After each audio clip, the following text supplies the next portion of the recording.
Okay, okay. So Spon. So I just go through rigmarole and I've started, but I'll edit it in a bit. So this is a interview chat with Steve Teague, better known to everyone locally as Spon, and it's for the Accidental Archivist project, which is funded by the National Lottery Heritage Fund. So Spon, I mean, we go back a long time, so perhaps with a bit of your background. You were born in Luton, were you at all? Or? Yes, I was born at the L&D, as the song goes. I remember singing it all the way to Glastonbury. I was born at the L&D. But that was, yeah, I was born at the L&D in the mid-50s, grew up in Stopsley, went to Stopsley Junior School, followed by Stopsley High School. When I was 1 to 2 years old, I had a medical problem with my ears, which meant that my development was a little bit delayed from what all of my other same people of the same age. So as subsequence, they reckoned I was going to be deaf during my life, which is a bit of an irony. I ended up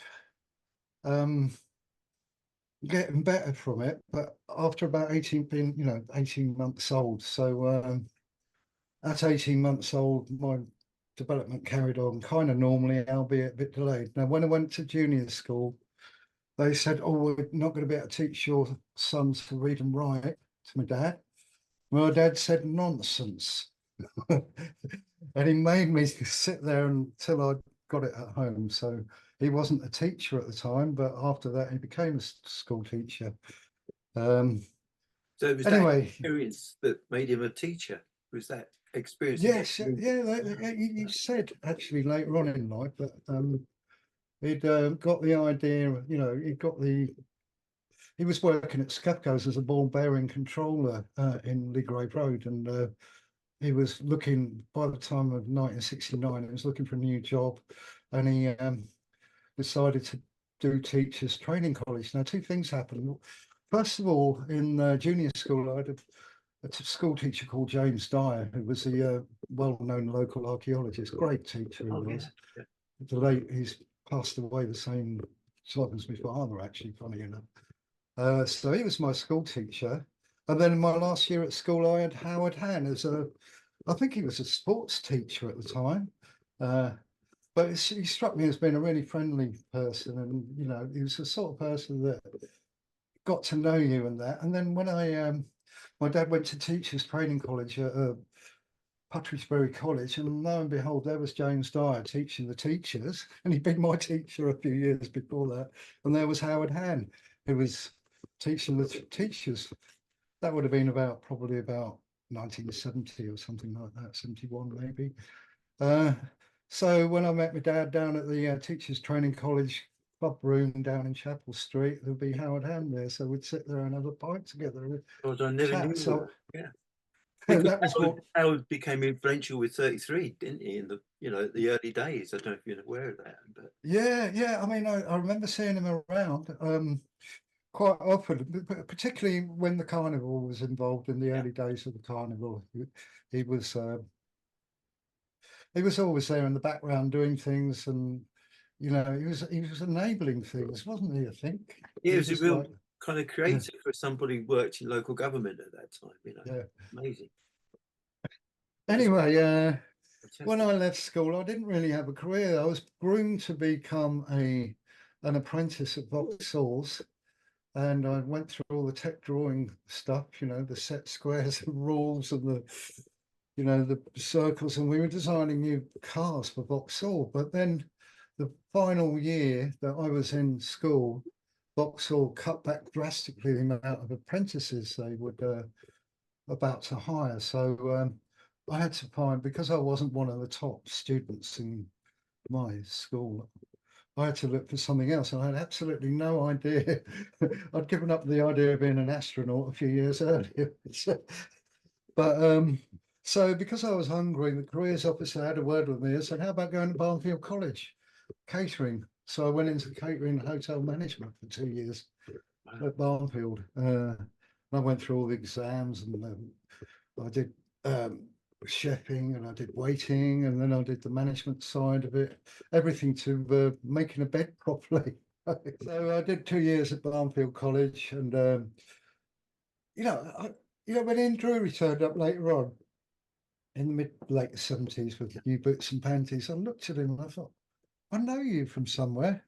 And it suddenly occurred to me, he was one of the art tutors at Barnfield College, wasn't he? I used to pass him in the corridors and that. But anyway, that's just when I was at Barnfield College, I liked, I was believe it or not, I became what should I say, a victim, not a victim,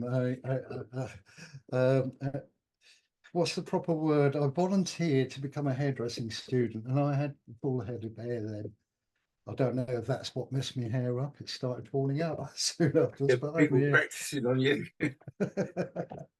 Well, it was David Bowie, I think, that did it. I wanted to look like David Bowie. I suppose that was 1972, 73. So I got my hair dyed orange and all stuck up, and one of the first people in Luton to look like that. Anyway, I left college and I did 2 or 3 years. I worked at Luton Flying Club and then at Halfway House, and then settled on the Warden Tavern as a chef there. And God almighty, and whenever it was, 1976, when I was last working at the Warden Tavern, the year with a really hot summer.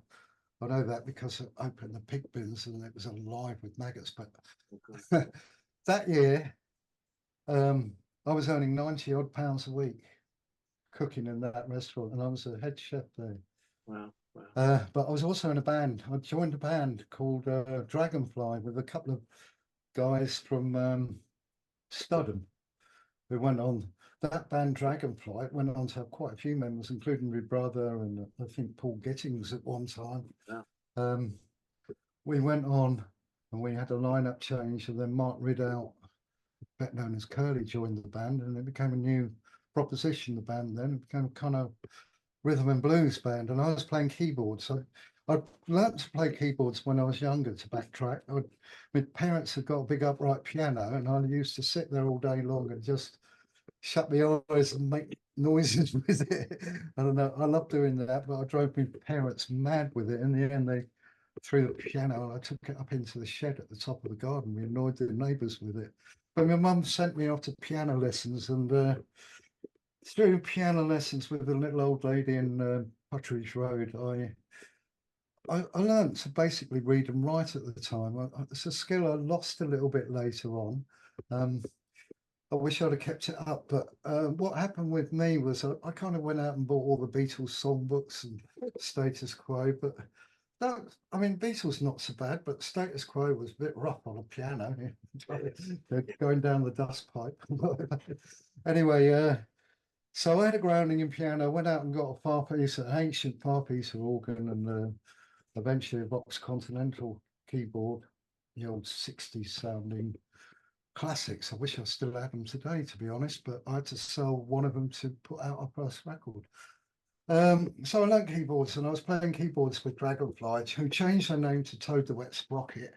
So I was in Toad the Wet Sprocket for about a year, 18 months, and we did a number of recordings. Curly was a really fantastic guitarist. He's still out there today. He's out there as a leading jazz musician now, isn't he? Yeah, I'm not surprised. He had that talent from a very young age, and it was really good fun playing with them. But at the same time, we'd been to, as a punter, I'd been to see Pink Floyd and Captain Beefheart at Nebworth and some of the big festivals. We'd actually played at the Watchfield Free Festival, where they put the word out for bands after it had been moved at the last minute from, was it Windsor or Stonehenge? It got moved to Watchfield near Swindon. And it's my first taste of a free festival. Sort of the band turned up in a Morris Minor and a little Vauxhall Viva van with about 9 people hanging on the drum kits and everything. With all the gear in it, my God. Yeah. Somehow we were all in, legs and arms sticking out of the windows. God, it wouldn't be allowed today, but we got there and it was amazing. It was really hot, sunny day. And there were loads of bands, nothing like that. I saw the stage and it was just vast array of people out there. I thought, we're going to be playing on that stage. Oh my goodness. And at the time we were doing like covers really. We got a few of our own songs and we played things like Black Magic Woman by Santana and a couple of Hawkwind songs. And I think we were even doing sort of Stairway to Heaven and stuff like that at the time. But we got to meet Vic Young during that period. I don't know if you... Yeah. Yeah. Yeah. And he also played a sax as well. Yeah. So he used to he took us under his wing and he took us back and educated us with Charlie Parker and all the great jazz players. And these guys are the governors, these are. He used to say. He told us some stories because he was a generation a bit earlier than us. He told me a story of when he was queuing up when the Motown came to town and they were playing in Alma Street. I think it was the Four Top Supremes and Stevie Wonder. Can you believe it, in Luton? But they were playing, there was a big queue going down the street and the queue was taking forever to get in. And so Vic got his harmonica out, he told me, and he started playing and banging his foot up and down. The window opened up above, as this figure turned up and he had a bigger harmonica, like a chromatic, as he explained. It was Stevie Wonder and they were jamming in the street, down the street in Luton. Anyway, that was a great little story. It's probably drifting off from what we want to talk about, but it's all part of my... No, but it all joined up because Vic, I knew Vic as well, you know, from probably a different context to you, because Vic was always a blues player around the town. And he would play with, he would get up on stage with bands and do a number and he'd get the crowd really going. He had a way of making that little harmonica sound really big and fat. I was really impressed with the power he could get from it. But anyway, so I had my education. So when I kind of a little bit later, I think we were going to some of the gigs at Reflex. I would have thought somewhere around 1975, 76. Is that right? Do you think? Been a bit of discussion about this because some people think it started a bit earlier. The things at the Hotel, and you know, the Paul Young's band played there and all those people and a load of jazzers, and that's the first kind of bits of punk that came into the place. And you definitely played there, didn't you? It's whatever year. Oh yeah, I played there. I mean, who with Chaos? I think I was in a band by then called Chaos, K-OS, and we had a lineup where the two guys, Scotch Bobby and his wife and a best friend, came down from Scotland to form a band, and I joined up with them at the time. Unfortunately, the bass player had an affair with Scotch Bobby's wife. That band's lineup split up at that moment in time, so we got a new lineup which included Shirley, a girl called Shirley from St Albans, better known maybe to people from that area as Tanya Hyde. And she used to be in a band called Tanya Hyde and the Tormentors, and we kind of had what you might call a new wave set. We were experimenting, still playing keyboards at that time, and we were playing a kind of, well, progressive new wave, if you, for the want of a better word. But Shirley would get on the stage and she'd put a suit on with Christmas, all lit up by Christmas tree lights. I suppose it's in this day and age with LEDs and things, but back then it was all wired up to the mains. So anyway, we played the Royal. I think we had a couple of gigs there, if I remember rightly. It seemed to be one of our regular venues. It was probably the best known venue in the mid 70s in Luton Town Centre, wasn't it? Yeah, I know so bands there, but there was also the stuff that happened at Marsh House, you know, and that was like 76, wasn't it? I think. Or was that? Yeah, I don't know when the festivals were a bit later, weren't they? The ones we played at were probably 78, 79, something like that. Anyway, because 33 started in 78. I think Marsh Farmer happened before that. okay, yeah. Tail end of Reflex stuff, you know. But I remember seeing at the Royal, I remember seeing the street band and Quantum Jump. Did you put them on at that? Yeah. Remember? Yeah. And a few other, we were watching jazz-based stuff there. I don't didn't know about the film and stuff. I think also at the same time we'd met up with Tim Powell and got friendly with him, and he took us. I remember sitting around his house somewhere at Hightown one day, and he was playing all this African music and all this bonkers experimental music. He was. He started saying, "Look, we're getting this art centre thing together. We've got the building, but I can't remember what year. It might have been somewhere around 1977." Um, and he said, "We need all the help we can. Is there any chance you might be able to come down and help? It's absolutely full of junk and rubbish at the moment, and we need to clear it out, and we're going to have the rehearsal rooms." He was telling me of some of the plans. It's really small. It's not ideal, but we want to make the best of it. It sounded really exciting. And but maybe this was a little bit late, 78 it could have been. But anyway, towards the end of 76, I saw The Damned at the Royal Hotel. That's right. And it's funny, they put chairs, they put chairs and tables out. I'm like an idiot, because I knew a little bit about punk by then, but not a lot. We sat on the middle table right in front of Dave Vania, and he came up and stood on the table. I think he was using blood capsules, which he broke, spat blood all over us. And so, so that was our baptism of punk, really. Yeah, I remember the tables and chairs because it was all slightly a bit cabaret. Yeah. And then they stayed with Gene that night in Farley Hill because someone broke in the chemist. Yes, I remember all the shenanigans afterwards. And I can remember seeing him legging it off down, was it Mill Street or one of the streets under the bridge, and they were shouting and everything. And I thought, right, as we were going off, and I thought, well, Gene told us later that, about all the chemists and everything like that. Dear, oh dear, but what a gig, hey, their 10th gig and Luton's introduction to punk music at the same time. Well, to be fair, the Jets were around a little bit before because they played at the Roxy, didn't they? Yeah, that was Phil Hipper and yeah. Colin Salmon played with them, who's now in EastEnders, you know, the actor. Yes. There was Colin and oh dear, there was.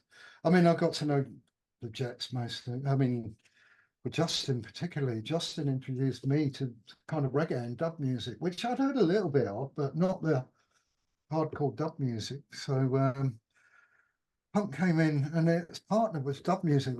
Dub music's partner was reggae, punk music. So it all seemed to kind of mesh together at that time, and with a little bit of art and jazz.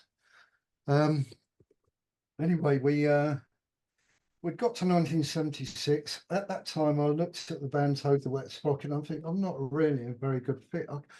What I need to do with this is go out and buy, you know, a Hammond C3 organ and keep up with the PCS3, all the kind of high evolutive technology keyboard equipment. It was way beyond my pocket. And it just seemed, and I'd seen Pink Floyd, and all the big super bands were trying to outdo each other with mega concerts. Always, you know, the Pink Floyd concert had hired Spitfire planes and massive fireworks and was really over the top. So when punk came, it was like a back down to the basics sort of. This is working class now. Anyone can, and I like that kind of spirit. And I think by the time early 77, I went and saw the Sex Pistols and the Jam at Queensway Hall in Dunstable. I mean, during the early part, I had been up when I could to get to the California. I've seen so many gigs at the California Ballroom.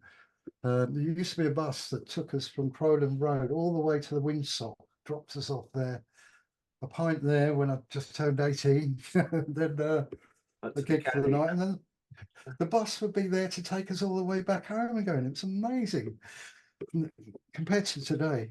And then there's a Queensways, of course, but I was often wondering stuff happening at Caesar's Palace as well. And when you look back at that period, there was so much going on in Luton that compared to now, do you know what I mean? In terms of venues. I mean, in recent years, I read a book about the show bands and things in Luton during the 50s and 60s, and it's like, wow, that's really eye-opening, the amount of music scene that's gone. Yeah, I mean, those days. In George Street, when I was young, there was the Georgia Hotel, and they used to have the tail end of all the touring big bands used to play there. Yeah. Go and listen. Yeah. They wouldn't let you in, but you could hear the. So there was all that going on, and Caesar's Palace, Maynard Ferguson played there, and all, you know, big jazz names. And you had the punks, and you know, what a scene that was. Yeah. Anyway, moving forward from 1977, I was in Chaos. I joined Chaos that year, and we started doing gigs and things. And it's very hard to actually get gigs and that. So we ended up actually looking at putting gigs on. And eventually, one day I walked down Chapel Street and saw this little pub. I can't remember, was it the Griffin at the time? Yeah, there was a Griffin, yeah. Yeah, I looked. I said, "You don't put music gigs on?" And he said, "No, but I've got a little venue upstairs." I said, "Do you want to see it?" I said, "Yeah, okay." So I went upstairs to have a look at it. I thought this would be a nice little gig for, you could probably get 80, 100 people in there and a couple of bands. So I said, "How much do I hire out?" And he gave me the figure. And that was the first time. I think I was doing it with Scotch Bobby at the time. We put the gig on, and then we put another couple of gigs on there as well with some of the Luton bands. I think the Jets might have played there. And then one day I walked down to I thought, we got this library theatre in town. Can that not do as a live venue? So I walked into the library theatre. It's all very, well, I'll give you the forms to fill out, but as you can see with the chairs there, we might be able to take the first 2 lines of seats out for you, but we won't be able to take it all out for you because I knew what punk was by then. But I had a look and I thought, well, if they take the seats out, it's a bit of an area to kind of mosh or dance, So we put the Jets on, and I can't remember who else. And it was quite a successful gig in a way, although I think there was a bit of damage, as it probably would be. So I don't think they were very, very keen on having us back. That was a library theatre. I don't know who was running it at the time. I think it was probably the council, wasn't it? Yeah, the council ran it. And did you do because they used to put gigs on at that room at the town hall? Do you remember that? Yeah. I walked into the town hall, same thing. And I don't know if Roger Holstock had got there before I did or not, but it occurred to me anyway that they've got this large round space at the bottom. It's not really doing anything. It could be ideal for gigs, a basement. So I went in and said, "What about hiring out?" And they were like, "Yeah, that's possible." I don't think they realised it was going to be punk rock gigs. Anyway, that was going well, but then the trouble with punks in Luton was that they looked really colourful, bright, colourful hair and that, and they were easy targets for, the sort of nightlife and that to come down and pick on. And that's what happened to car turn up. I think somebody shouted at the punks, yeah. And the punks answered them back, and the next thing, 4 guys got out of the van and started beating all the punks up. Turned out they were ex-soldiers, and there was a big, almost semi-riot going on. Eventually, the soldiers got chased off, but it was bad publicity. And at the same time, a sink or something had got broken, so that put a kibosh to any further punk gigs at the town hall. And I think around that time, was it Blondie or the Clash or somebody played in Dunstable? There was a big riot. And so gigs were banned by South Bedfordshire Council. And it was like punk was getting banned everywhere locally. And it's like, anyway, that was the time to all of a sudden 33 Guildford Street is beginning to happen. And I think through Tim Powell, and by that time we got to know Phil Imber a bit as well. We found ourselves down there, and I met these other little guys down there young guys helping out. And I think it was Martin and Smith and Steve Hall and stuff. And between me, and we went in there, and I remember clearing what became the office, Ray Gordon's flat upstairs. I mean, that was full of junk. Yeah. There was a skip outside, and we all had to go out unless there was anything worthwhile keeping, of course, because you reused. Yeah. So did you get involved in the building of the soundproof with all the tires as well? Do you remember that? I remember being very close to it. Yeah, seeing it going up, and that happened. There was it Martin? I Martin can only Green. vaguely, yeah, Martin Green. I can vaguely remember him and Ray Gordon. And I remember helping paint the banisters at one point. Um, anyway, but it was explained to us that they were going to build this room within the room with it's going to be an isolated room on car tires and carpeted it around. And my God, that wouldn't be allowed today, would Never get it? away with it, So many No. people have mentioned it, bands who the floor bend. Anyway, yes, it had a little bit of a bounce, but you know what? There was a carpet in there, and it had sevens all the way around it. We called it the room of sevens, and do you know what? It became. We went off and did rehearsals in other places. At one time, we had our own rehearsal room, but we'd always end up going back to the rehearsal room there. Had a nice sound in it, I thought. You know, Anyway, and those yeah. sevens came from a casino, I think, didn't they? They came. I Oh, think was it? company that came out of the. Yeah, I know people were all donating. Here's a bit of old carpet. Here's some old tins of paint and nails and all sorts of things were donated at the time, weren't they? So yeah. So we got stuck in it, and eventually the rehearsal room got done, and there were small rooms where I looked at the rooms. I thought, how on earth are you going to get a theatre in there? So, but I suppose the room at the bottom at the back, the performance space. I suppose it legally could hold about 40 or 50 people, but I reckon there were times there was an awful lot more people than A lot that. more people there, But it was there, and it was up and running, and it was like a place that became a bedrock of several other music scenes that carried on years afterwards in Luton. I mean, we went off eventually, and by 1978, the last gig we did with Chaos was playing a support to Sham 69 and Bishop Stortford, which was a total anarchic, chaotic gig. And I think that was a kibosh to Chaos at the time. I went and played a couple of gigs with Dave Sidley's in his band, standing in. We're But then, going to run out of time, Spon. So, oh, bloody hell, already. little notice. So, what shall I Yeah, do? I'll try and we'll pause log it. it back in. Yeah. Yeah. Do you ask me to come back or? Yeah, I think that's how it works. Yeah. So, yeah, let me try and do that. Yeah. Probably have to set it as a different meeting, but Yeah. Okay. I format. mean, you've got my email address if the worst comes to worst, haven't you? Oh yeah, I'll just set it up as another meeting to you. Yeah, Yeah. I'll do that straight away, and hopefully, Yeah. Okay. Well, that's probably a good point, actually. yeah, and then we can kick off again from there.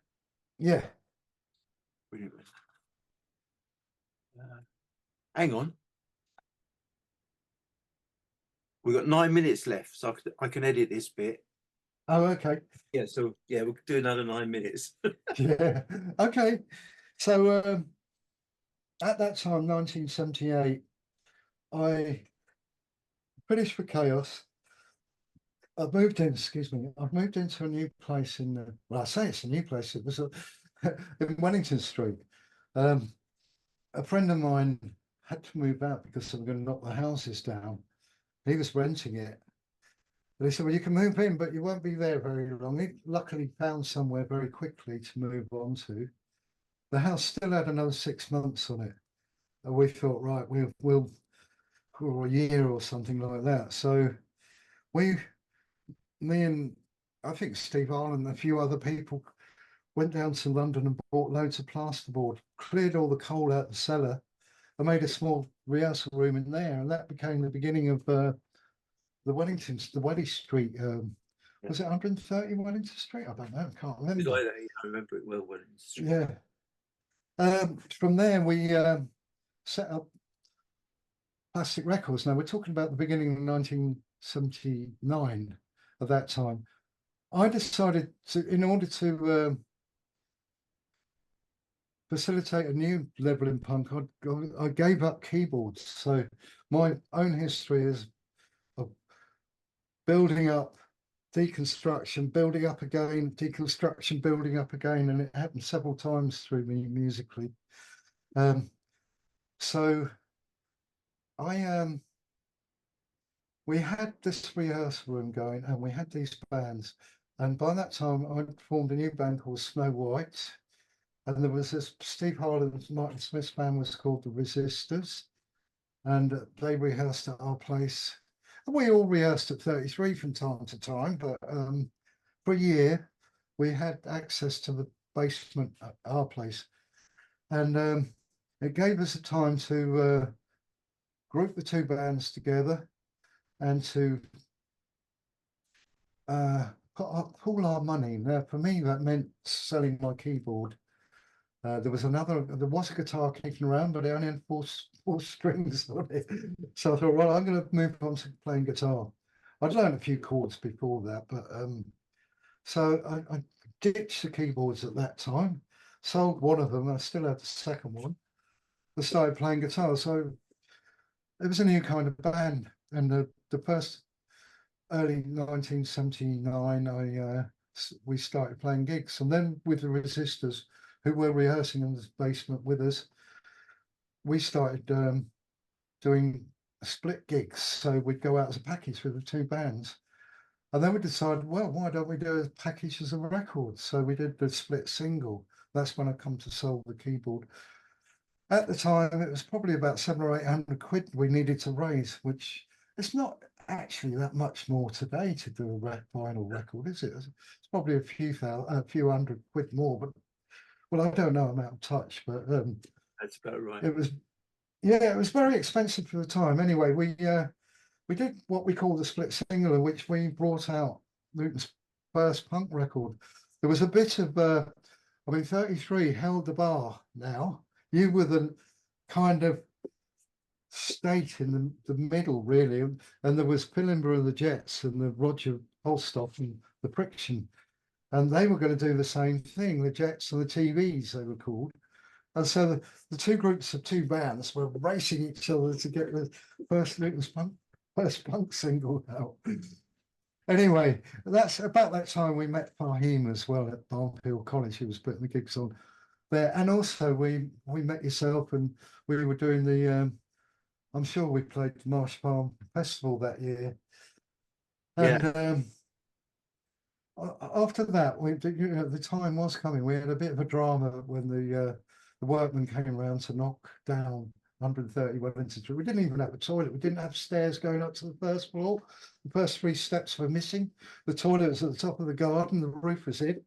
So you'd be sitting down in the pouring rain sometimes. Anyway, that was life was hard.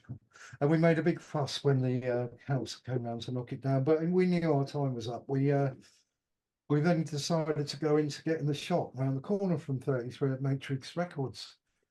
But it was around about that time, things with the band potted up, and it was really hard to keep the record shop going. We kept going for about 18 months, but we were in the commercial world, and we needed to be down in London buying records and stuff every week, and we couldn't be doing that. We got UK Decay by then. I joined the UK Decay, and we were now supporting the Dead Kennedys on tour.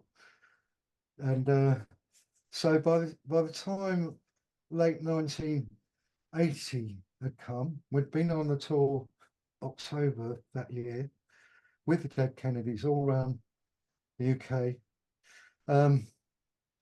We had to put an end to Matrix Records.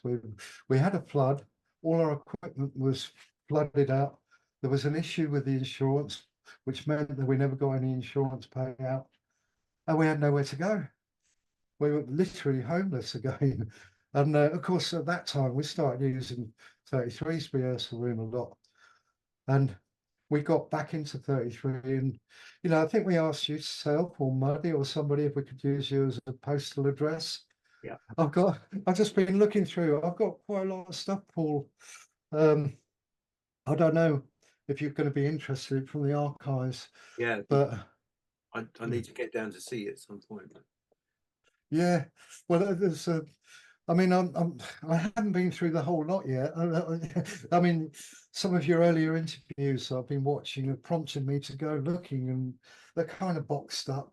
Some of it's been through the flood at 30. You remember we had a flood at 33 at one We side? lost so much stuff then. Well, it's 35, wasn't it? I think, but yeah. I lost all my fanzine collection. I had boxes of fanzines from all over the country because we were running the National Fanzine Cooperative from Wellington Street. And all that stuff would be incredibly valuable now, wouldn't it? All yeah, the fanzine stuff. I saw some stuff online the other day. Yeah, the huge figures that people are buying stuff for. I was able to rescue a small bit of it, but most of it was ruined beyond redemption. I think it was a real tragedy at the time, and I think some of the my 33 stuff that I was collecting was in there from the earlier days. But anyway, we also at that time, when we came back to Luton from the tour, I think we put on what we called the Plastic Records audition nights at 33.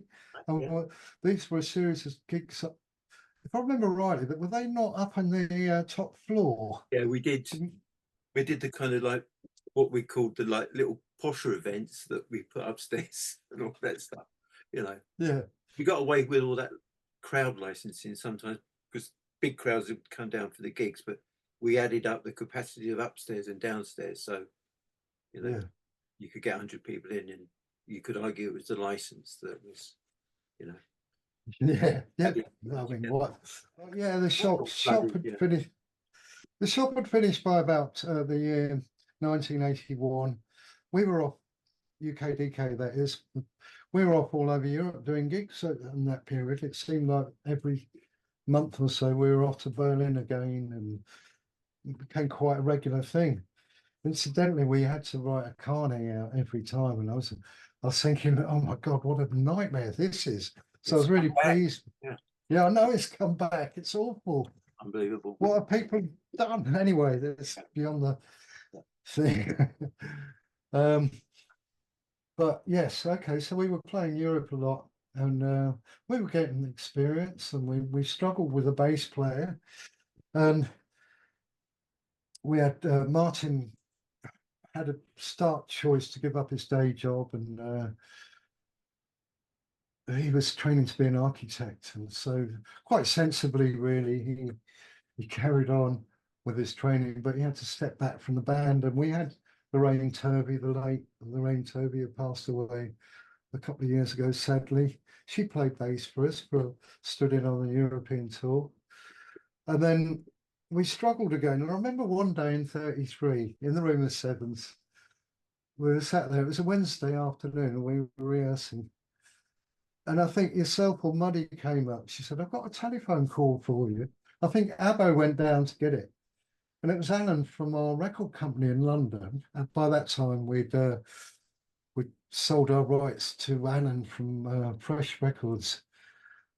And when we played with the Dead Kennedys, to backtrack a little bit, the year before, they said, you guys are going to come back to the United States. We're going to set a tour up for you next year. We thought, all right, but then we never heard anything about it. Wednesday afternoon, we sat in there, we got the message. You've got a gig on Friday night. This is Wednesday afternoon in the middle of Buhai Gardens in San Francisco. You're joking, we haven't even got a bass player. So they said, oh, we've worked it all out. You've got a busy day tomorrow. You're going to go around London. You're going to get visas. You're going to get tickets. Well, to cut a long story short, we threw ourselves into it.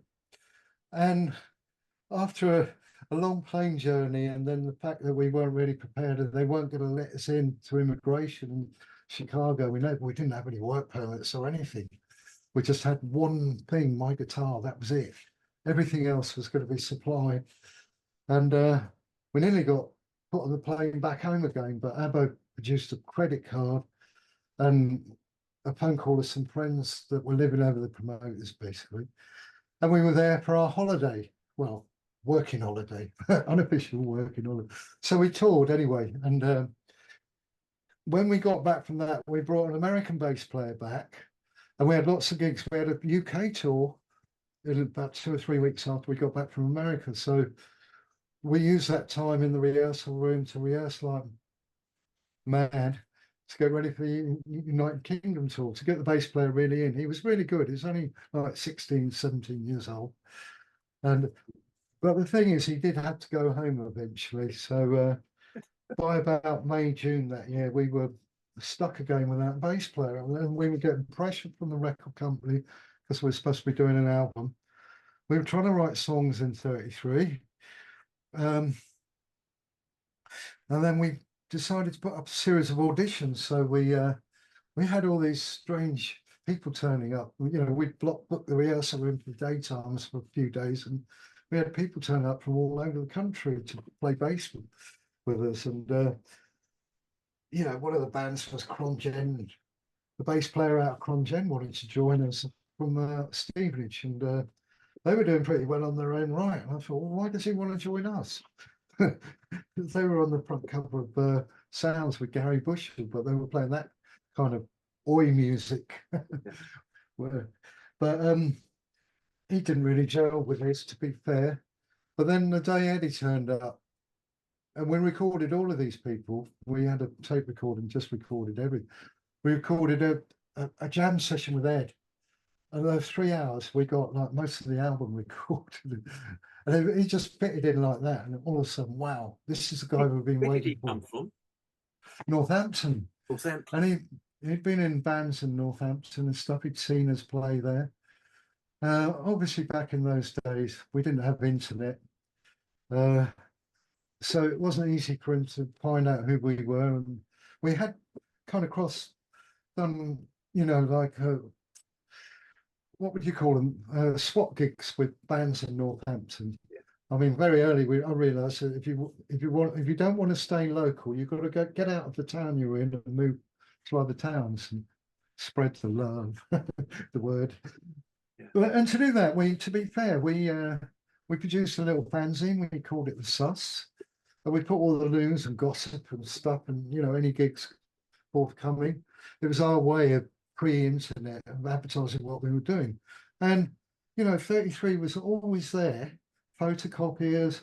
We'd always go down and photocopy things, and then we'd get a load of photocopies of whatever some of the other facilities at 33, and we'd cut and make up our fanzine. And having 33, the facilities of 33 there was like a bedrock. It's like somewhere you could go to get all these bits and pieces doing. We had to do all our own publicity in the early days. Later, we got an agent, which made it a lot easier. But for up and coming bands and need to do things on their own, it was gold dust. 33 facilities, so it's absolute gold dust. Yeah, there's a big discussion really now about getting resources in places that doesn't exist anymore, does it? Having resources like photocopies, silk screen, and all that stuff. Silk screen for posters, yeah. Posters, T-shirts.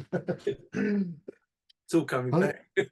Yeah, no, I mean, having all that stuff was amazing. And also, I got like I was looking through the thing, I've got bags of blooming letters, and sadly, we didn't get around to replying to all of them from our fans because we were so, 33 was so confidently nailed into the bedrock of Luton that we asked you if we could use you to write on the 33 Guildford Street as our contact address.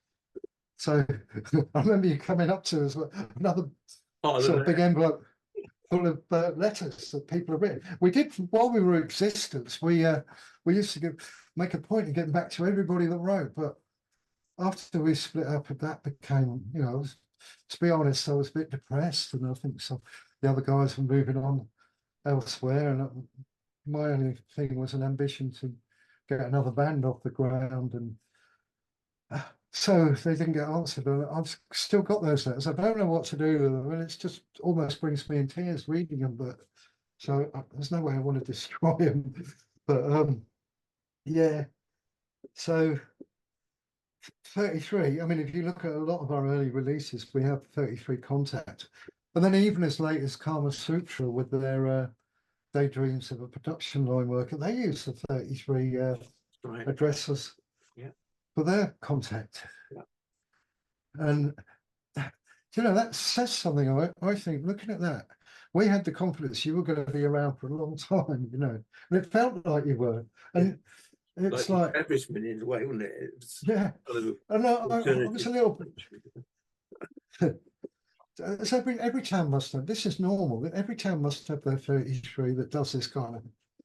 Later, I found out that wasn't quite the case, was it? So 33 was very, very special in that respect, and the, it was like an engine for a scene generator for music, and my thing was music, obviously, and I've since moved into other areas of art, but there was a meeting, a melting pot of all different flavors and things. The cafe was beginning to get really exciting by then. You could wander through a busy cafe and there'd be all sorts of people sitting around drinking, probably staying for too long, really. The normal cafe do them, come on, move on, let somebody else in. But 33 is people set up their office in the corner table or something like that, or there'll be a film going on somewhere. Yeah, before hot desking, wasn't it? It's before Yeah. people talked about. Oh my God, yeah. It was so good to, you know, you wanted anything, you wanted a bass player or anything, go and put a note on the notice board, or, you know, vocalist wanted, or it was a local forum for just about everything at the time, and it was a natural place to go to rehearse. Or, and then eventually we enjoyed going to see some of the B movie season, you know, the B movies upstairs, you know, The B the movie attack, seasons, yeah. the attack of the 50-foot lady or a woman, and the Killer Tomatoes and all that. Kind of remember watching it all one night. It's hilarious. Because we used to run all nighters there as well, you know, all night film screenings. Yeah. B movies. Oh, it's really, really good to have somewhere to go to do that. And then all the more after I've gone and spraying all the stuff. I mean, Gordon's, was it Gordon? Who was the, I watched his interview the other night. I can't remember. The animator. Yeah. Yeah. Sorry, my George memory's Colley. George, Yeah. not Gordon. Yeah. Yeah, George. But yeah, I mean that little animation he made was. Yeah. He showed me the logbook for it. It's 250 hours he spent on it because it was 24 frames per second. Yeah. Each second was 24 hand drawn pictures that he Yeah. then had to photograph separately. That's for every second. Now you could do that on your phone, couldn't you? Oh my God, yes, absolutely. I mean, a few years ago, I started experimenting with GIFs, and GIFs are animated JPEGs really for over a time frame. So you copy the first frame over and you distort it a little bit, and then I know exactly what you mean. But he's actually hand drawing each frame. My goodness, yeah. That was. I mean, did he carry on doing that? I mean, I didn't. Yeah, he did a few things and he got into, I forget what you call them, those kind of slide things that you had two pictures. Oh yeah, yeah. 3D stuff. Like 3D stuff and all that. Yeah, yeah. Yeah, but yeah, total eccentric. Yeah. But there's all sorts of total eccentrics. I remember Louis running out from one of the, was he in the Fabulous Randoman or Louis did, yeah. And the big clock with the doctor's thing with a big clock hanging off him, and he was a total nutcase. And of course, Ray Levine was as well. I mean, lovely people, and you know, you meet them and I mean, Louis B. Silter went on to be a kind of a counsellor somewhere, and but I found this footage of him trying to run down Pope's Meadow to fly. So he's dragging this in. There's Tim with the speaker. It's crazy. Yeah. And it's just like, wow, this is quite amazing, really. All these, there's a place for all the nutcases in town, but they were just people are really, really mega creative and trying to expand the boundaries, and I love that. Going back to the Room of Seven, I remember walking in there and one day, and there was this stand, and on top of it there was a mannequin with a pair of headphones, and I was absolutely fascinated. And I think it was Tim or somebody said to me, "That's a binaural headphone system."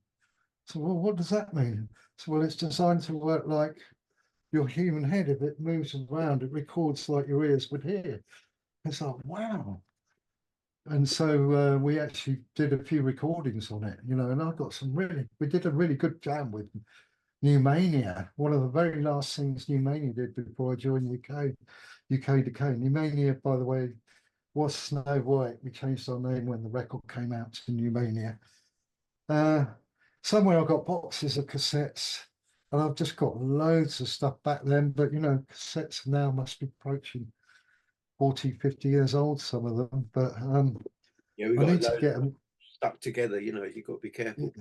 Yeah, I know. I mean, there was a method of kind of semi-baking them and running them off once and recording them, but I don't, they might even be beyond that, some of them, but then you might be surprised. So I do intend one day to sit there and plug them in and see what I can get. And I mean, there's other people's music, not such a problem, but there were all sorts of things or band practices. Some of them really good, some of them really rubbish.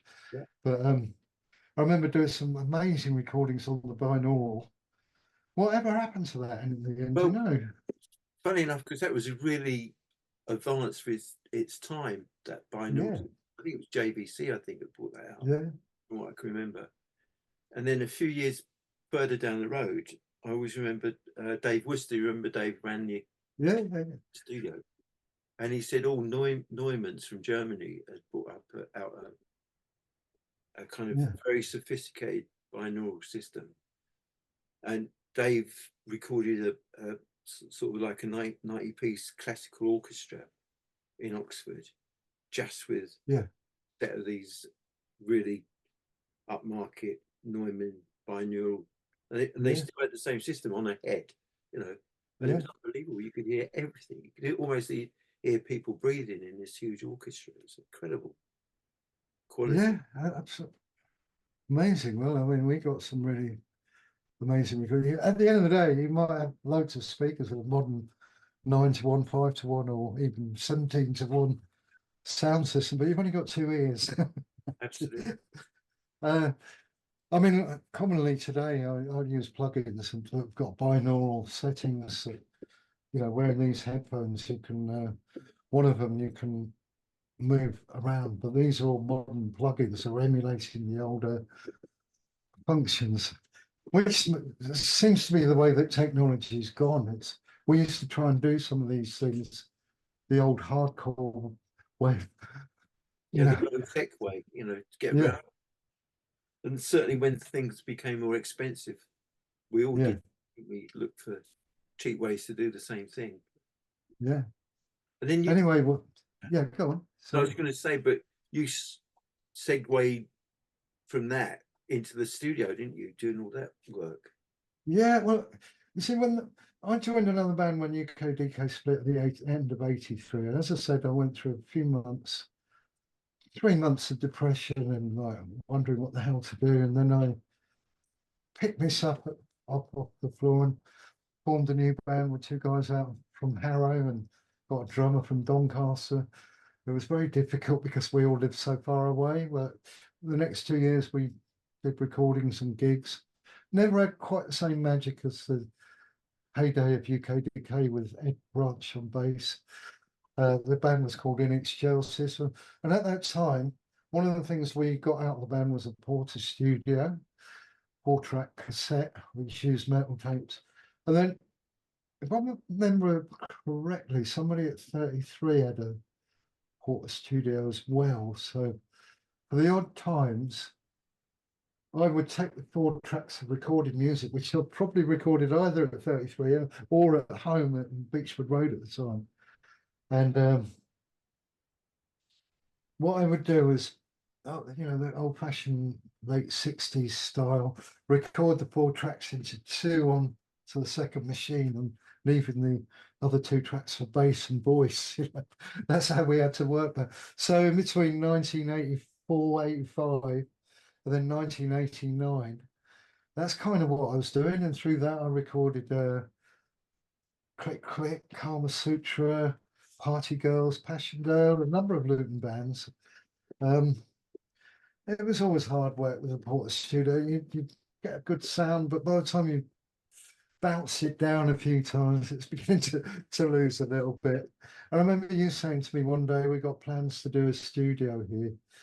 And then just before that actually happened, there was the community music project. Do you remember that? In 1978, was it? Yeah, No, 88, 88, yeah. 88.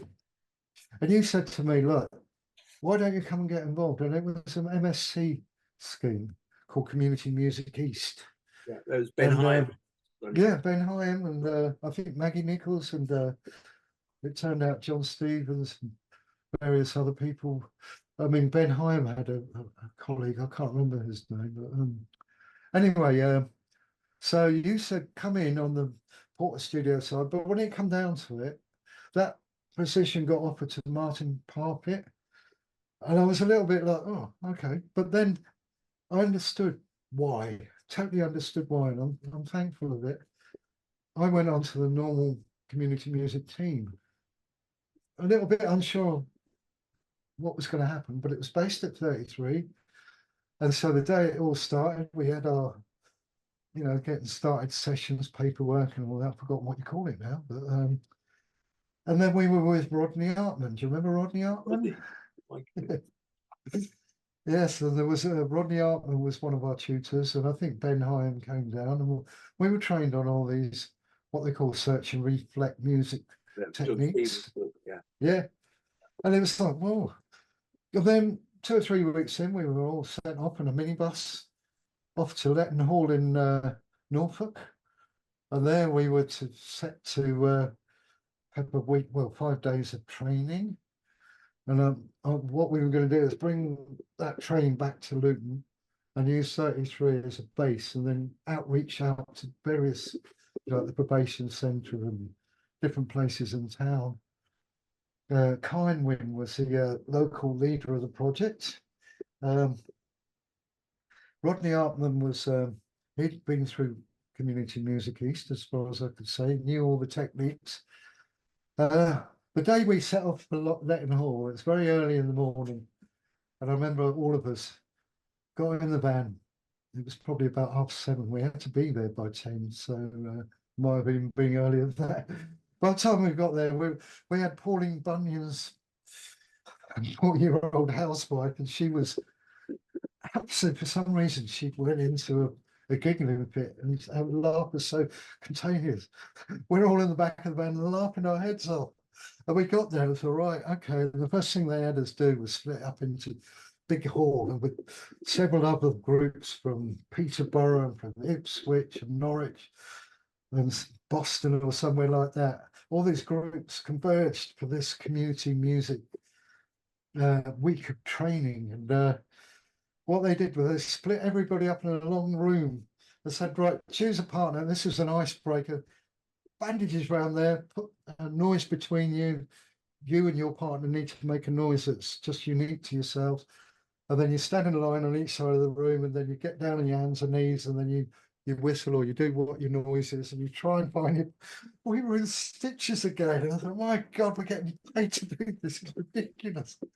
But such fun. And then that was the first day. Towards the end of that first day, we were in the kitchens having a chat. We'd been down the local village pub to have a pint, and we got back, and then this figure turned up in the kitchen, and it's like somebody out The Godfather, and it was like he had such a presence. And he walked up, it's John Stevens, wasn't it? And he turned up on the train on the Monday night, and we were to be pushed through his sessions the following day. And the following morning, we were all put through this. So we had about 50 people in a big circle, clapping and stamping and clapping and stamping and clapping and chanting. And he pushed us through barrier after barrier. We're doing it for hours and hours. The first thing he said, though, was that I want you to imagine your mind walking along the street. What are you thinking about? Where have you been? Where have you come from? Where are you going? Your mind is just ticking away. What are your feet doing? Do you know what your big toe's doing? it was like, really, what he was trying to do is music is about programming parts of yourself to keep a beat going while you're thinking of some, and all these exercises with design, you know, yeah, to just to free the mind up about things. yeah. And this was my next great reawakening into music, was going through that week of community music, and it was like I was deconstructed to be reconstructed again at that time. And then we came back armed with all of this new knowledge. Maggie Nichols was there, of course. I mean, there was a book, wasn't there? That I'd love to. I don't know what became of the book. Search and Reflect book, isn't it? I think it's called Search and Reflect. Yeah, maybe I should look it up. I'd recommend it to anyone. But the techniques in it were. I've still got a copy somewhere, and yeah, I know. But I know it's hard to find the book. Yeah, I did look a few years ago. Yeah, I'm sure I have. But I'll try and dig that out. They were great equalisers. All those pieces were great equalisers. You could get a room full of really good quality, top quality musicians, and you could get total strangers and starters, and they'd be equally challenged by some of these pieces. And for musicians, they were all about. I mean, the piece Gap was all about jumping in on a particular point, and if somebody else had jumped in before you, you immediately jump out. And it's a great training for not only for music but for discussion, for improvisation in music as well. And they're all techniques. And we came back to Luton, and then all of a sudden we got to program all these activities, and we ended up going to the probation centre and special needs schools. We even went to the Farringdon wing at the time, and the Farringdon wing was, well, I don't know what you would technically call it. It's where mentally troubled people would go for a. But we would sort of take our techniques up because we were borderline music therapy by then, not qualified in music therapy, but the Farringdon wing, for instance, they said, "Come along and show us what you're doing." And so we went along and did one of our workshops there. And unbeknown to us, we had the head of the department there and loads of other people. We had them all crawling about the floor and everything like that, all the doctors and stuff. Yeah, because all of that was, I think music therapy had started before, that had been around, you know, but those approaches using improvisation stuff, that was all new and sort of got to the kind of spirituality in a way. Do you know what I mean? It trying to cut through all of that without an academic thing, you know, so it was good. It was incredible. Well, also included in community music was open music workshops, which would run every week in the performance space at 33. Bring along your own musical instruments, and then we'd set up all these set pieces to train, you know, to get people. Now, one piece called Sustain would be, you know, everybody using their voices and breathing in and letting out a noise that through their mouth that would be on the extrusion of breath. And the first time we ever did it, again, Pauline Bunyan, there's always some, but she was great fun, but oh dear, dear, dear. The giggle factor, you had to get through the giggle factor with Sustain when you got strangers. But, you know, once you start through it and you don't feel silly anymore, you can lose your voice in a crowd. And that was absolutely fantastic. We were in that performance where Martin would record it all, Martin Parpit. And some of those recordings are absolutely amazing. The sonic qualities, and they sound like really well worked out pieces by the time we've done it. And these were just people off the street quite often, you know. And the simple formulas, a bit like fractals, really, but for creating music. That was very, very, very positive and very, very good for me personally, you know, developing. But I think we did a lot of good developing people in town. But at the end of the day, it only ran for a year. And by the end of that year, you showed me and introduced me to Danny McBrearty. Do you remember Danny? Oh, Danny, he was, he was. Yes, he's in Belgium now. Sometimes write to him. He's still doing experimental music. And running out of time. Oh, right. Sorry. Should give us. Where's my glasses? It's not giving me any time. Yes. Oh, we've still got 9:43, 9 minutes. Oh, sorry. Right, I've Yeah. just got to click the. I can't get the mouse working. Oh, all right. There we are, back. So yeah, you introduced me to Rodney as well. So between Rodney and, I mean, I've met Rodney with community music, but he was also involved with the studio part of it as well. So Danny was in there with the soldering iron. They had this big board with all these building the patch bay basically. He said, "Oh, I could do with a hand with this." So I ended up helping. Well, Danny had done most of the work and designed most of the patch bay, and learned a lot from that. And together, we worked on the wiring up the patch bay during the day, and then we'd got this Casio sampler. You bought Casio FZ10. Do you remember that? Yeah. Very primitive, but at the time it was an amazing machine, because before that, well, you could get an Akai for £2,000 or £3,000, whatever it was, or a Fairlight for £10,000. But you know, normal people couldn't afford that kind of deal. But here you are. Casio had released a kind of working class sampler, and it had a full 32 seconds of 32-bit mono sound. And it's like amazing. I was thinking what you could do with the phone now. But you could play 8 samples at once, and it was like, wow. And so we took the manual between us. We got a head trap manual. We never seen one before. So, and that was to become one of the bedrocks of the studio. That, and of course we had the Fostex E16. So the patch bay that was being wired up interfaced with the back of the Fostex record 16-track recorder. And if you plugged a lead in here, you would disconnect the signal that was going passing through that connector. So it's an ingenious, simple solution of patching and wiring things in. People used to come in and see this massive wires and think, my God, do you know where everything is? It's okay if you do it one at a time, but when you do it all, you have to do it all together. So that would be a day in the studio then, building up this tangle of patches, right? It was very primitive at the time, but it was exciting because it was brand new and it was allowed possibly. There were some good functions on that sample of synthesis, so you were able to get your head into oscillators and envelopes, filter envelopes and volume envelopes and all that.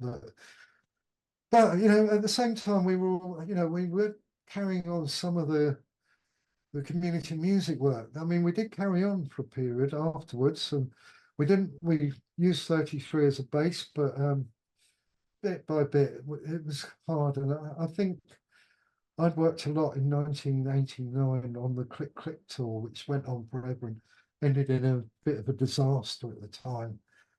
And we came home with the tails between the legs after a 3-month tour went horribly wrong. Well, I say it went horribly wrong. The end part of it did. The first part of it was really good, but it's a lesson in what not to do when you tour abroad. You need contracts. You need to make sure. I mean, when you've got 9 people in a band that's costing you £200 a day or whatever it was to hire, if a gig drops out, you've got to find your own hotel, you've got to find your own food, you've got to find your own fuel, you've got to pay for the band. And that's what happened in Spain. Several gigs fell out, and so it crumpled the finances, and we were stranded in Zurich. And while we were there, we heard the Berlin Wall had fallen. And it's like, wow. Everybody was going to Berlin for a party, and I wanted to join them. So I got Click to drop me off in Amsterdam and got stranded there. Couldn't get to Berlin either. So oops. Anyway, I got found my way back, and then I think after that I formed another band with Derek and Graham called Big Eye, and we jammed in 33 at times.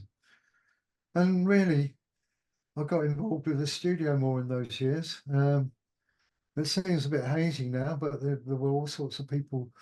I think you came down one day and said, I've got these Lozano, what was it? Lozano and Morgan. Lorenzo and Morgan. Yeah. My God.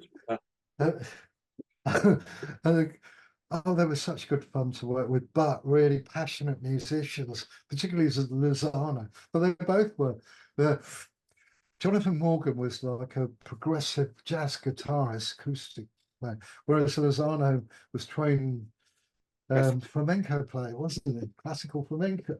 I always remember the thing I remember because that was like the first recording you did for us for 33 Records because we'd started 33 1989. Yeah, And the one thing I remember about that session was we were in the office, which was the other side of the building. We yeah, could hear this row going on. And then we found out it was Jonathan and Ignacio arguing about chord voicings or something for a thing. And they're just arguing. I Unbelievable. at one point I thought Ignacio was going to go around and grab Jonathan's guitar and bash it over his head. It got so heated. I've never seen anything so heated in a studio before. But Ignacio was, no, no, no, no, you must do it right, Captain Didding, that note. And Jonathan, well, I'm trying, man, I'm trying. Yeah. I mean, they were Somehow, great guitar players. they, Really were they were unbelievable. great. I think we did a couple of projects for them. And then the second one, I think Ignacio got a little, I'm going out for a walk. And he went out for a walk and Jonathan's doing his bits. And then Ignacio came back because I have found two Brazilian musicians. I want them on my record. There was a Berimbau player and somebody else. And then we were recording Berimbau. What, you happen to walk the streets of Luton and find two Brazilian music? It just seems so unlikely. But he swore that's what the case was. It's just a random thing, you know. Anyway, we had such great fun working on it, and we finally got to the other end of their recordings. I still listen to them occasionally. Really enjoy Yeah, playing. their playing was great. I think. I wonder what they're up to today. Sometimes, but Jonathan won. Didn't he? Jonathan won a car. He won some money. I remember. Do you remember? oh, did he? Yeah. No, I don't. He won something. I think that upset Ignacio as well. Oh. Yeah. But anyway, we moved on. I think we're going to time out in a minute. There was the Kimbara brothers. They were a bit like the Hot Club of France, Django Reinhardt, Stefan Grappelli style, and that was Sister good fun. Rose from Luton. Yeah. Sister Rose. Sister Rose, yeah. Sketch. Yeah, Sketch. Well, and of course there was a Zeke who came down and got involved with Ignacio and Jonathan for a track. What are they? Yeah, I've been looking. I've been looking for that photograph because there's that lovely photograph of the man Zeke with Jonathan and Ignacio. Oh, do you remember that? It was something, wasn't it? But if it turns up, I'll forward it to you. Yeah, that was such I have got lots of archives here. My partner, she wonders what I'm going to do with them because, I'm not getting any younger and what. Maybe I should go through them. I mean, I've already been through one archiving project with UK Decay, thinking that I could put it all online and then get rid of it. But then Payne called me up to his office by Payne. They said, "Oh no, you mustn't get rid of it. Mustn't." I thought, oh well, that was the idea of putting it all online. But anyway, yes, there was all sorts of things going on in them early days. We had the Zeke sessions as well.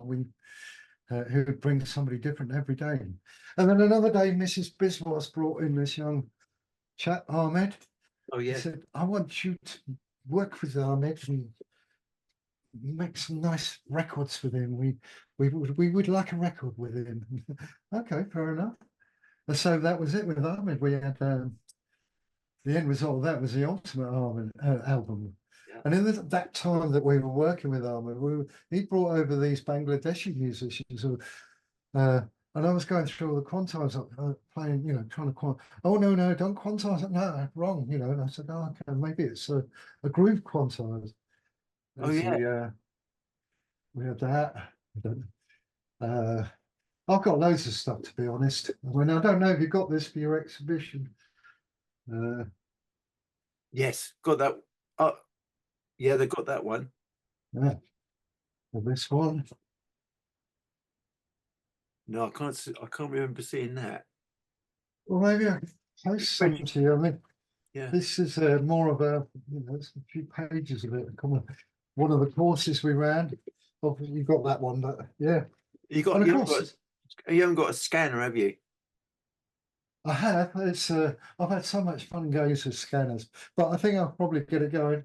And of course, that as well. Do you remember these? My God, that's probably the only one left, man. You- God. you- Anyway, let's get back to it. So, where were we? We were talking about the early recording days, weren't we? Yeah, just after Ignacio and Yeah. Well, and of course I mean, it was a 16-track studio.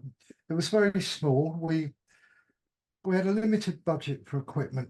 I mustn't forget the late great Mick Ilker. I've written a note to mention him because he was Mr. Fix-It, wasn't he? He'd come down if something was broken or the azimuth needed realigning on the tape machine. Of course, he figured in Dunstable, didn't he? And I really liked him. I was really sad when he he passed passed away. way too early, didn't he? Yeah. Incredible. But anyway, yeah, getting back to those days, there was little Rodney as well. Do you remember? I can't remember his son. Yeah. Uh, Yeah, I remember Rodney. Yeah. I don't know what's become of him. But they kind of drifted off, and eventually Dermot came now. I've got this young lad who I'd like you to you could do with an assistant or apprentice, or I'd like you to train him up anyway. And his name was Simon Donahue. So Simon became an integral part of the team from that point on. He was a very bright youngster at the time, and he came in, and between us, we did a lot of work. I mean, you were sending me work experience people. Like one chap was from 16-year-old from Houghton Regis, Tony, his name was. He came down and he brought his mate down as well, Colin.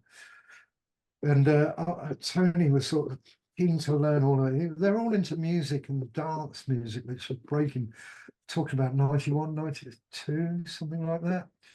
Dance music was becoming a big major thing at that time. And of course, being an urban community recording studio, we attracted a lot of the DJs and the sound boys in town. Luton was very good on the sound system culture as well.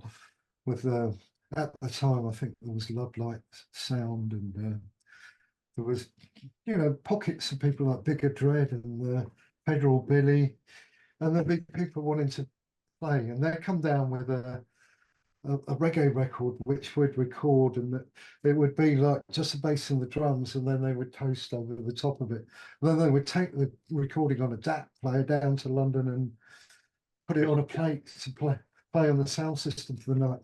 So we did quite a bit of that during the time as well. But Tony from what's name came down and did his month or whatever it was work experience, and he his friend Colin came down, and both of those kids, Colin wasn't really on, he was kind of unofficially learning, if you like, but he was very eager and enthusiastic. When Tony finished his work experience, Colin was straight in there. He said, I've got some money, I want to record, I've got an idea for a tune, I'm going to win £1,000. I said, yeah, okay, that's fair enough if you can get it. So we worked on this track, and Simon helped work on it, and between us, he brought the records down he wanted to sample. We sampled them, put them in, and he put them in an order that he wanted to hear. And he went off, I'm going to go and get me £1,000. You're really joking. He was 16, 17 years old at the time. He came back like 3 months later with a record in his thing. He goes, here you go, it's yours. I said, what do you mean it's mine? He said, it's come out. It's got really high in the dance charts. That was Music Takes You by Blame, which is the name that he went under. Yeah.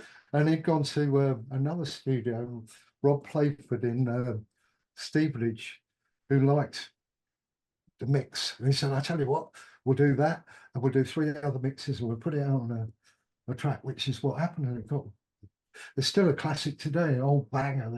They call them bangers, don't they? Classic, old school banger. And it was like the beginnings of drum and bass. We used to say the drum and bass came out of a triangle between London, Birmingham, and Bristol, and we're on the line of it. You know, I mean, there was people like LTJ Bookham and that, and were always coming into town. And you never know who's going to pop their head around the corner of the studio at times because we were open to the road when the gates were open. So yeah, as people did, yeah, yeah. And these people, I mean, LTJ Bookham became known as a caretaker, but he highlighted and he pioneered a new form of drum and bass.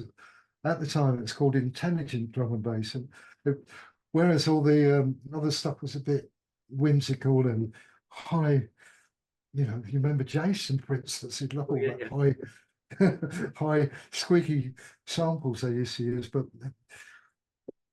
the likes of LTJ Bookham was in for mixing jazz into drum and bass and stuff like that. So they got very excited, and I like that kind of more intelligent approach to it. So I ended up making some music and put it out under my own artist name of that same general ilk. Yeah. But at the same time, we were getting our fair share of indie bands and stuff coming to the studio, and also we did our quite a large catalogue of courses and things. I remember doing a European Social Fund course that was scheduled to last 6 weeks or something like that. And there'll be 6 people on it, and it was all going to be funded by that. And we had definite things, you know, marker points that we had to achieve. And we ended up with a finished cassette. At the time, it was a cassette, and we couldn't really afford to put it on vinyl. But it was really good. Everybody learnt the equipment and contributed a track to it in the 6 weeks we worked on it. And they got life skills to take away. So, and then we do other kinds of workshops where we'd maybe be a little bit more experimental, and we'd have like a bunch of ideas that we got people that came into the workshop to write down. We'd ask them basically to go out with a DAT recorder and record things around Newton and come back, and then we'd train them how to feed them into a sampler and to how to make sound and sound design and sculpt songs out of it as well. So that was a very interesting. I mean, one of the things that somebody read is go up the airport and record a jet airplane, go up the tunnel, clock tower, record the bells, and you know, they all come back with their takes, and we put the stuff together for them. So and there were other. I mean, who was the? I can't remember the name of the Irish chap that used to come in, a big part of the Irish community, and he was thrilled to get his niece into the studio and work experience. Kirsty, do you remember Kirsty? Yeah, Kirsty. And she was. That rings a bell, yeah. Can't remember the. Yeah, but she was a young girl, 15, 16, and she'd been doing music.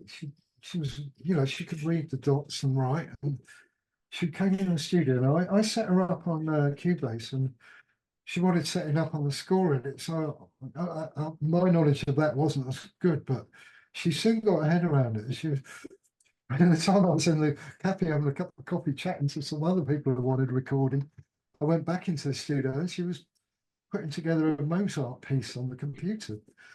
Eventually she went to Hollywood and she became a Hollywood, you know, I'd love to know how far she got. Yeah, I didn't know that, but she went to Hollywood, yeah. Yeah, she became a scholar, you know, a musician, a big musician, you know, not just a musician, but a composer in Hollywood. But I just can't remember her surname. But the Irish chap, can you remember the Irish chap? I can almost see the face, but I can't remember the name. No. Anyway, with respect, he was a nice chap. He was Irish. He was, I mean, the Irish community quite often use a centre, didn't they? I remember Martin recording an Irish evening down there and there were some songs that were so emotional. We recorded it and listening back to recordings, I was almost in tears with the emotion. the musicians, and that was in the performance space. So at one time we had the recording studio, and we had the Porter Studio facility recording in the performance space, so we could do kind of live recordings as well. So I think at one point we ran cables, didn't we, from the studio? Yeah, Performance space to the studio. yeah, I think that was Glenn Miller's son's band. Well, Yeah, there was a lot of issues on that session, and a lot of it was down to timing and ambience, and the musician. You need to keep the musicians, the percussions, you know, the bass, the drums, the double bass. They need to be really close together. So there were issues with timing and that. So I think we realised that eventually, and I suppose for it being a small studio, the writing was on the wall at that point for it being a bigger studio, which you've got, with due respect, in the Hat Factory later on. But we tried, we stretched ourselves as much as we could in that studio. We were good at bands, I think, and we were good at various communities. I remember one day we had the Dermot or yourself, somebody muddy came in and said, I'd like you to meet these people. They're from Snapdragon Circus. Do you remember them? oh, yeah. They had a circus set up in the Wardown Park. I'm sure they were called Snapdragon anyway. Like They had non-animals, no animals, and I thought it was a bit strange, but they were ahead of their time.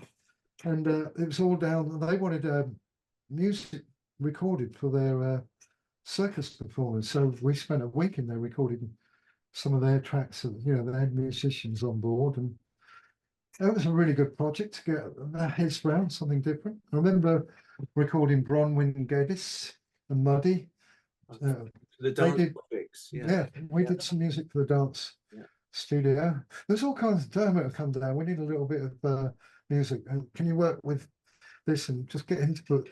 There was always somebody like Ian. Do you remember Ian? Who was a really, really good keyboard player around.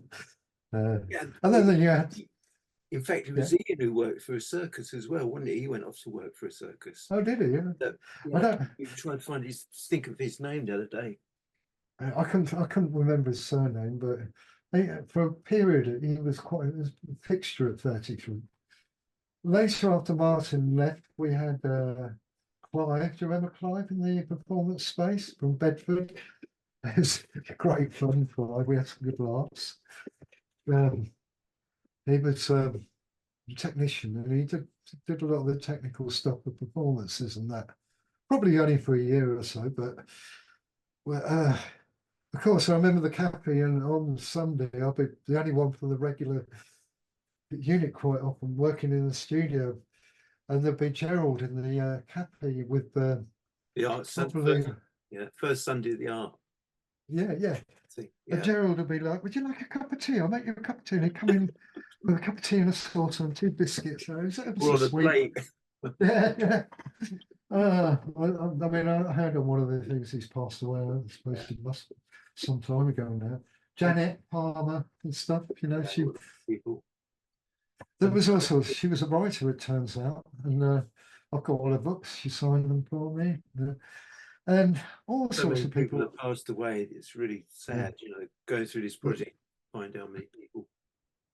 It's terrible. I mean, you get to a point and you go over the critical mass, and over half the people you knew when you were younger are no longer with us. So I suppose this kind of thing is really important, really, isn't it, to pass the message for the future. Anyway, what other things? Well, there was all sorts of things happened in the 90s, wasn't there? There was,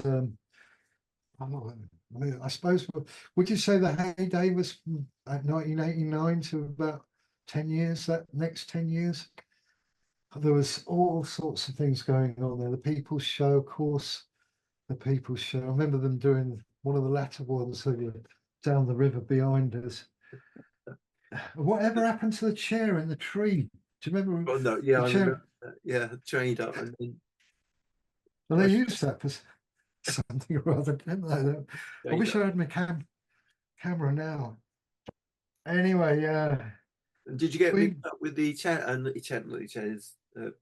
Wayne and Ian when they came from Australia? Yeah, you came down. You know, I was friendly, but they used to lock themselves in the studio overnight, and I think they had Gary or somebody Yeah. engineering from, but I'd be in there all day long, and I'd be, you know, some of the in the early 90s, I could quite honestly be doing 70 or 80-hour weeks. Granted, some of it I'll be, you know, spend a bit of time working with Derek and Graham on the own stuff, but by and large, the demand got so busy at times. Federal would come in and I want I want some tune, man. I want some tune. You know, you work. You know, it was a hard work. Bloody hell, oh, that's not right. Got to do it again. Yeah. You know, and he'd bring in musicians as well, and they'd be like, oh, I can't remember the names. Robert, conga player, Oh, yeah, the conga and player. He went on to Big yeah, Fun, didn't he? yeah, And people Carlos like that. there, and Carlos, yes, yeah, and Cutty, and, Cutty, of course. and Carlos went on to And, work really, really big bands all around the planet. And yeah. One thing about Luton, yeah. yeah, I'm sorry, yeah. I mean, it just opened my eyes to the quality of musicianship in town. And you, I mean, there were times where I think one time we did the gospel choir or the band for the gospel singers, and they were absolutely fantastic musicians. And they're playing in churches in Luton, and it's like they've got no ambition to go and, well, it seemingly had no, but maybe the individual members might have. But Yeah. and then the couple of pro singers came out of that gospel choir, wasn't there? yeah. What was his name? No, Campbell, I think his name was. oh, yeah. And he won that choir. Yeah. And so Luton was always a hotbed for really great musical potential. And of course, you know, I mean, I didn't do a lot with David Arnold and that, but he popped his head in the studio and he came and sat in a couple of times. We chatted about studio things and writing music.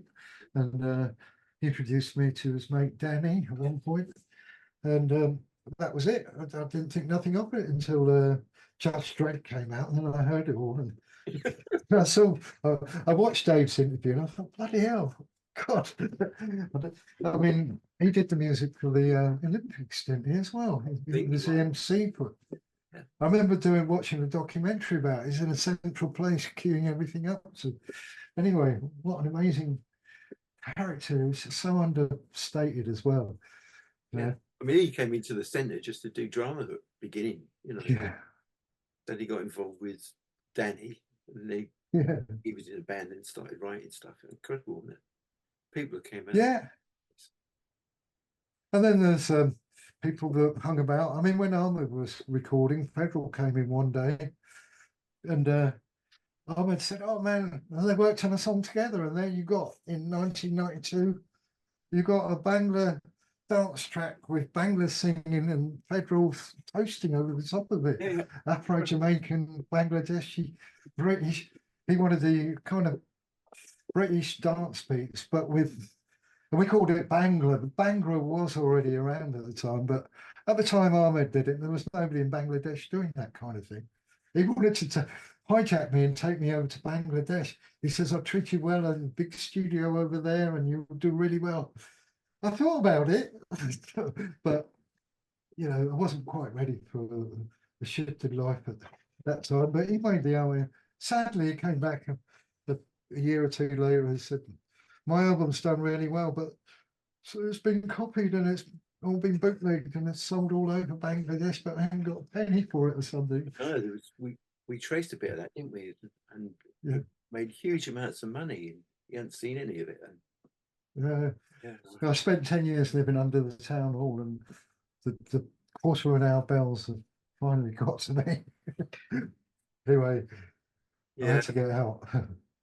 I didn't think I'd be able to stand the peace and quiet of the countryside, but now I don't know if I could ever go back. But I do like the energy that people bring. At 33, you never knew what was going to happen during a day's work. You never know. The door would knock and there'd be somebody poke their nose, and you never know who they'd be or what it might mean. You'd walk into the cafe, there'd be somebody asking for you, and then it's another project that they want, and it'd be our job to try and facilitate it. I'm told bands and musicians working on projects, that Dennis Daly working on his album project, and what I called the off-duty acid house policeman. Yeah. working on a dance track for months. And Yeah, you recorded Tina, didn't you, once? yeah, Stuff. Tina and Stanley. Oh, sorry, Clark Tracy. Clark Tracy, yeah. Yeah, I was. Is Clark Tracy still around? Clark, Because I know, yeah, you know, Tina passed, but I know Tina did. That's very, very. I'm also very, very sad about Claire. She was a lovely yeah, girl. So if you see Muddy, please pass my no, I will. some time ago. Yeah. But But you've, yeah, there was. I mean, since you've moved, you're talking about out of Lewin, but in Wales, you're doing all this amazing stuff with the flying things, whatever you call it, the drone. Yeah, the drone. This is the drone. I don't know if you can see it over there, but it's well, I've always liked the countryside, you know. And I think one great thing about Luton that's misunderrated in town is the lovely countryside there is around Luton. You know, nestled in the Chiltern Hills. I mean, Luton itself, without the town, it would have been a lovely location of wooded valley, you know, with a range of hills going up. But I used to get on my bike and go out into the local countryside around Lily and Gospel Downs. And I mean, one of the first things with I mentioned James Dyer, the archaeologist, before. I went on a dig when I was very young with him at Ravensburg Castle. And he unearthed this gateway to this tremendous hill fort. And it was humongous. I remember being amazed by it. And he described it as a hill fort. So since that, but of course, living around here, they're all over the place. So you can't see them. You can see them on the hill. But it's private. You know, private sheep's fields. Yeah. Oh, really? I thought I need a drone. So I mean, you know, I went out and got a computer. My mother passed away, sadly, in just before COVID happened, thankfully. She was 92. She couldn't afford to leave me a house or anything, but I got a little bit of money out of it. And with that money, I bought myself a new computer, but one that can really work well with Cubase and stuff. And it also, I bought a drone. My idea was that hill fort over there I can't get to. I'll just set the drone up. And when I did that, I got the footage, I edited it down. Um, and then I can, with Cubase these days, you can put a video film up alongside it, one that you made, and you can compose to it. So I'm still here on my keyboard. I've got my keyboard below the laptop here, watching some beautiful footage and just playing away with it, you know, inspired by the scenery. Before I did that, I used a dash cam to make films. So I've had a real explosion of creativity since I've been out here. But whereas I dried up a little bit in Luton. I've got stuck in the Cubase loop, if you for the want of a better word. Because Cubase, let's explain that Cubase has been the heart of the door. We got it very early at 33 Studios, one of the very first versions of it in the country. I remember the chap that was it Dermot that told this chap about it. He came and brought us a beta copy of it.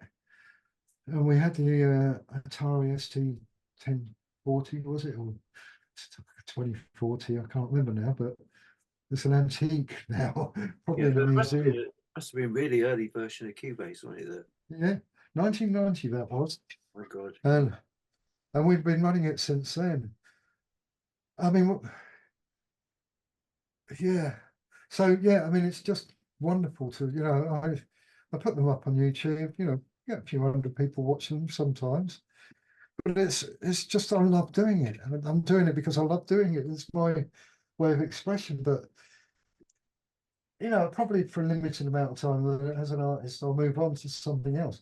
I have explored the arts down here, but I found nowhere anything like 33 at all. I've written letters to them, they never get back to you. You get programs and everything's programmed a year ahead. And it's like, well, what about me coming in and doing a gig in 2 months' time? No, it won't happen. Yeah. I don't feel I could, as great as the Malden and the Aberystwyth Art Centre is, which are the two closest, I don't feel able just to pop in and have a cup of tea and chat to people in the same way. I could go in there and say, hey, I'm an artist and I'd like to do this and that.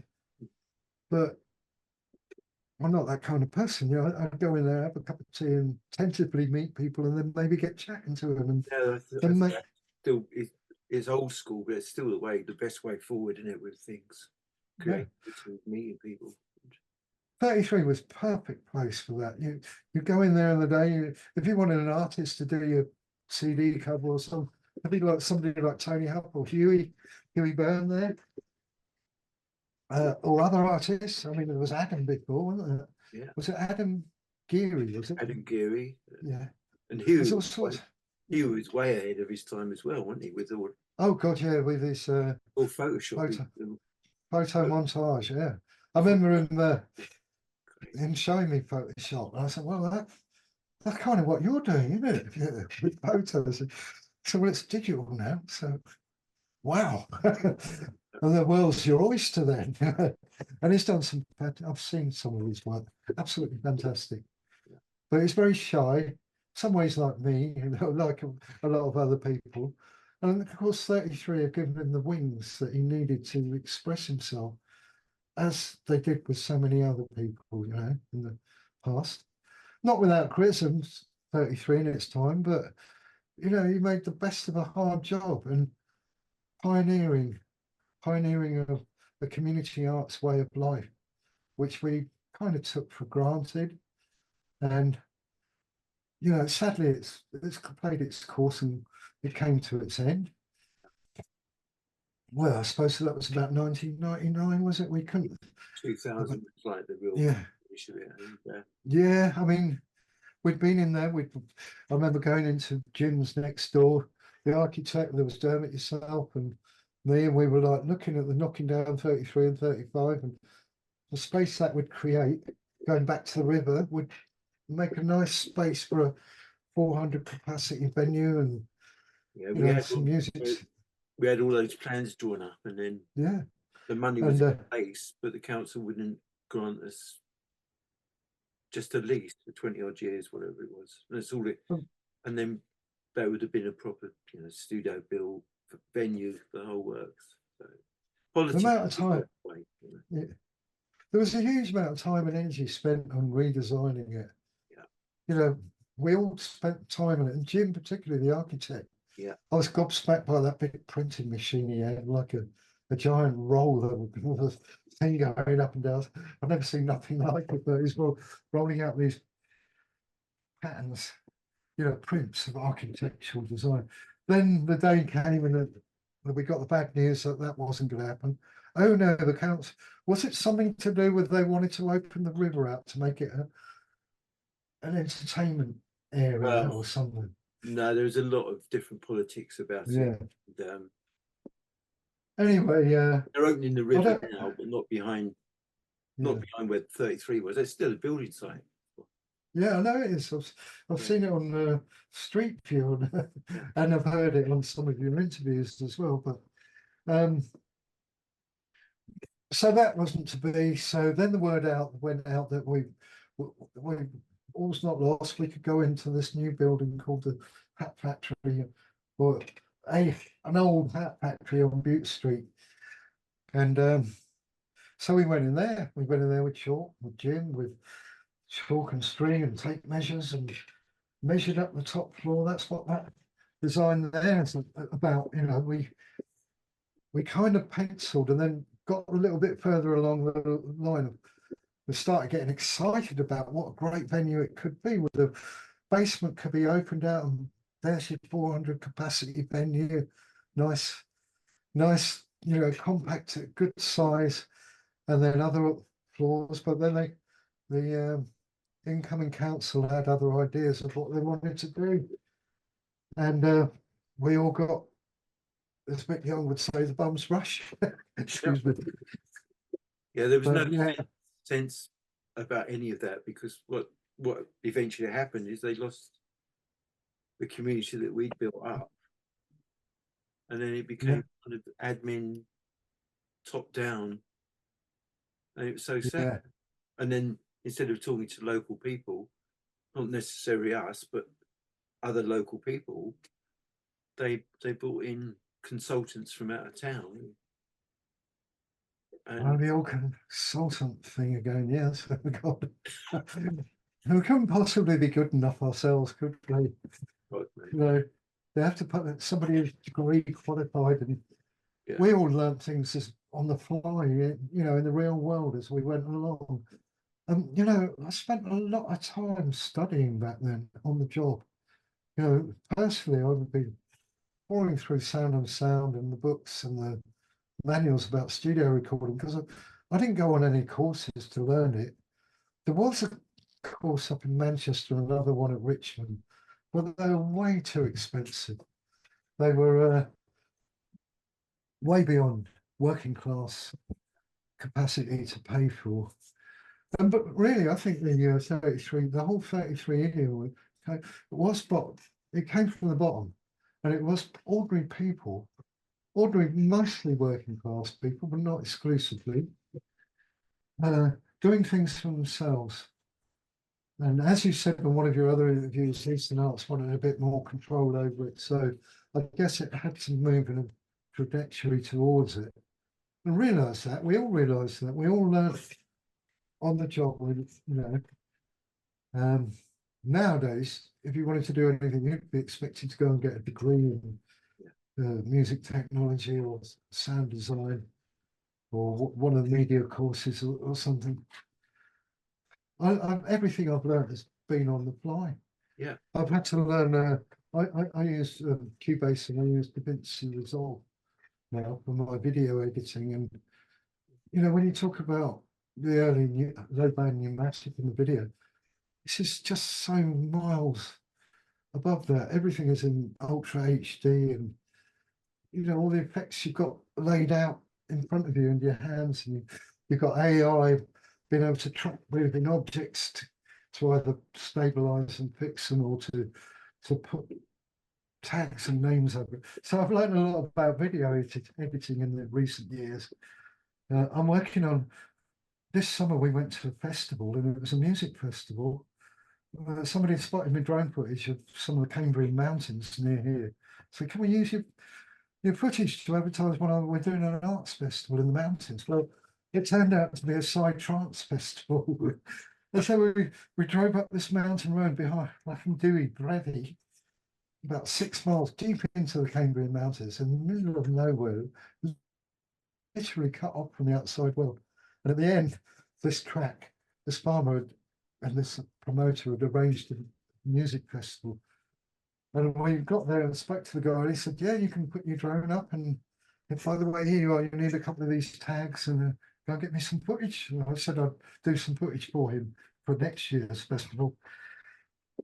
So anyway, to cut a long story short, it seems I'm making I recorded a lot of drone footage, and I've recorded a lot off my mobile and that. And I'm putting together an hour-long film of a set, and on that set, it's called slow dubsteppy, psy ambient, but it's got a live saxophone player on it.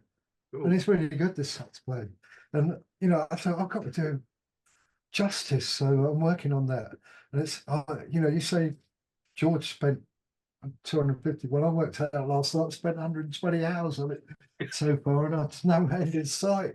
Video editing is as long as a piece of string. Yeah. So, but I'm enjoying every minute of it. But you know, so yeah. So move on from music slightly, but I'll get back to normal projects after this one. But there's always ahead, and that's what I think. You know. Yeah.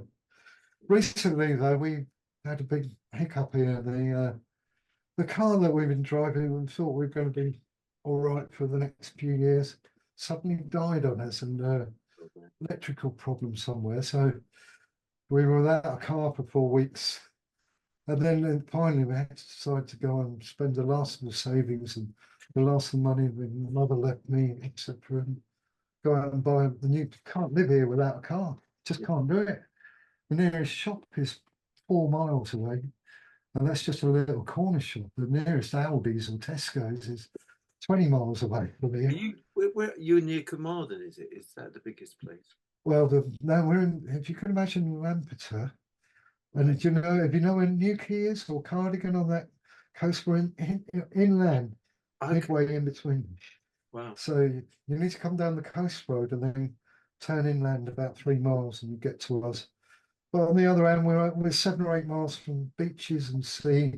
So we've got mountains, coast, we've got lakes and forests and archaeology, and there's music. People here around here do actually enjoy going to theatre and going to arts events and stuff.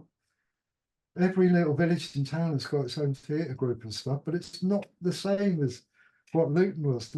Luton's an urban arts centre, whereas these are more rural things. So you will get like Mikado and things like that. The players doing versions of that. But on the other hand, you've got really good musicians and hippies and arty people living in various places around there. You know, Gary's not far down the road, and I believe I haven't seen Maggie now because I don't know exactly where she lives, but I believe she lives in. Yeah, I was down in Penrith with her recently, Oh yeah, near Cardiff, and I had to come by train because she was recording. Yeah, but she lives up. Yeah, is it? forget what. Oh, I've never been to her place. She's got a big gathering there this week. oh, is she? Yeah, Drayback Bellin, is it, or something? Drayback. I've had to learn a little bit of Welsh to get the yeah, place names to. It's hard to get your head around the Welsh language, even though I'm partly Welsh. My mother's surname's Jones. My granddad spoke Welsh, so from originally from the Clean Peninsula, but they're Everton. So my family really from Merseyside, but before that from Edinburgh and from North Wales. So I've always liked it out here. I do miss Luton though. Luton's got a special place in my heart. Everybody who was there, all the work and all the times, and I'm always trying to gun for it and always seeing what's going on in town. Luton, I remember the art centre stuff. It's nice. One day, as I've got the new car now, so maybe it might be next year we'll come back and visit and try and come catch up. see me, man. We'll Yeah. bring some stuff that you've got. And, yeah, Spon, thanks so much, man, for tonight. That's all right, mate.